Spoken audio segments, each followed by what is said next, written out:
Tired and sleepy passengers flocked to the airport, hopeful that their grounded flights would now take off.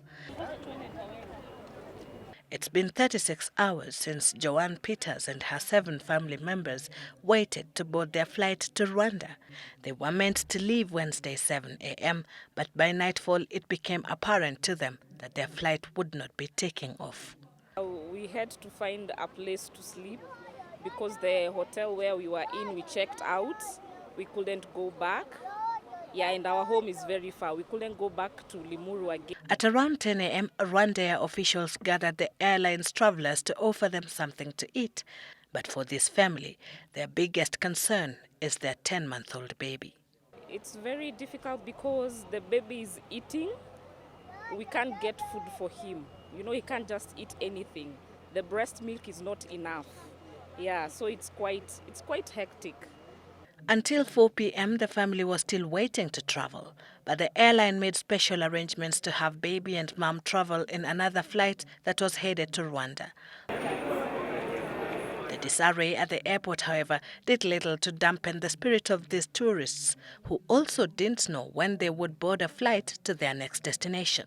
Yeah, we traveled to Lamu, as you can see, and to Masai Mara, and yeah. Where else? It's just an unlucky incident, so. Yeah. But as time went by, they grew anxious, just like thousands of other stranded passengers. We're supposed to fly today in the morning at 5:40, so back to Addis Ababa, and then back to Germany.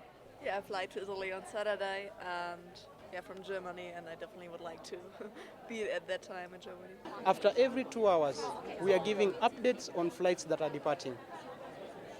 I'm here from the morning. Every 2 hours you are giving the update saying that I will not fly.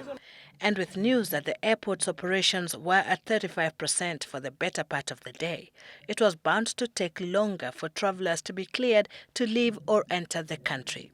Even though the level of comfort is not what they would expect of this airline, understandably, there is a bit of discomfort, but we want to reassure them of their security and safety while in Kenya.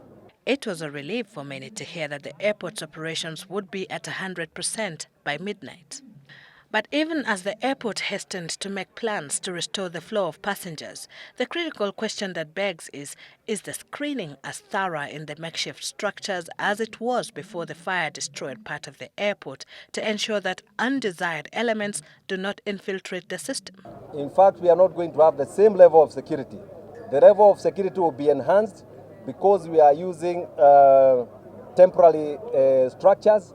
We have deployed more reinforcements from our security. And one thing I can tell you, that security, indeed, we could have opened earlier, but we did not want to compromise any security and safety. Otherwise, without proper security installations and with critical records destroyed in the inferno, criminals may take advantage of the situation to enter or leave the country at will. Sylvia Chebet, Citizen Live at 9, Nairobi.